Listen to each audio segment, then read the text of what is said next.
Putya grabe pag ito naging ulam mo. Taob talaga isang kaldero. Huwag mong mamaliitin ang isda na to. Kahit na sunog at pritong-prito, mapapalakas talaga ang kain mo. Ito kung paano ko ginawa at prinoseso. Alam ko hindi naman ako professional pagdating sa lutuan. Pero gaya nga na nakagawian, sinamahan ko na rin ng sibuyas at bawang. Alam mo, para maging malasa, samahan mo na rin ng kutsilyong may kalawang. Tapos gayata mo ng siling green para talagang maanghang. At sinamahan ko na rin ng kamatis. Puta kasi yung ininit ko na dilis, amoy patis. Tapos sinulog ko na dyan yung bawang, sibuyas, sili, kamatis. Tapos dinamihan ko na nga rin ng betchin, paminta at saka sukal para maging matamis. Tapos nung kalagitnaan ng pagbablog mo na matay yung cellphone mo dahil lobat, yun talaga nakakainis. O ito, luto na. Ito nga pala yung luto ko. Kinamatisang dilis sa kawali. Putya pag ito natikman mo, alam mo sasabihin ng nanay mo, anak, nasa na yung kanin? Magsaing ka nga uli.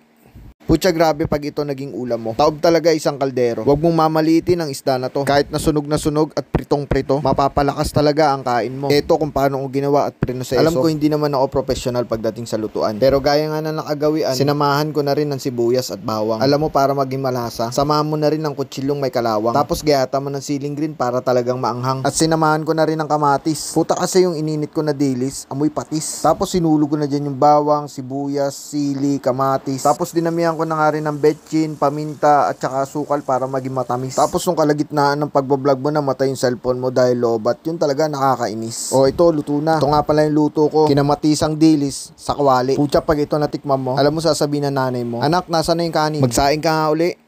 Putya grabe pag ito naging ulam mo. Taob talaga isang kaldero. Huwag mong mamaliitin ang isda na to. Kahit na sunog at pritong-prito, mapapalakas talaga ang kain mo. Ito kung paano ko ginawa at prinoseso. Alam ko hindi naman ako professional pagdating sa lutuan. Pero gaya nga na nakagawian, sinamahan ko na rin ng sibuyas at bawang. Alam mo, para maging malasa, samahan mo na rin ng kutsilyong may kalawang. Tapos gayata mo ng siling green para talagang maanghang. At sinamahan ko na rin ng kamatis. Puta kasi yung ininit ko na dilis, amoy patis. Tapos sinulog ko na dyan yung bawang, sibuyas, sili, kamatis. Tapos dinamihan ko na nga rin ng betchin, paminta at saka sukal para maging matamis. Tapos nung kalagitnaan ng pagbablog mo na matay yung cellphone mo dahil lobat, yun talaga nakakainis. O ito, luto na. Ito nga pala yung luto ko. Kinamatisang dilis sa kawali. Putya pag ito natikman mo, alam mo sasabihin ng nanay mo, anak, nasa na yung kanin? Magsaing ka nga uli.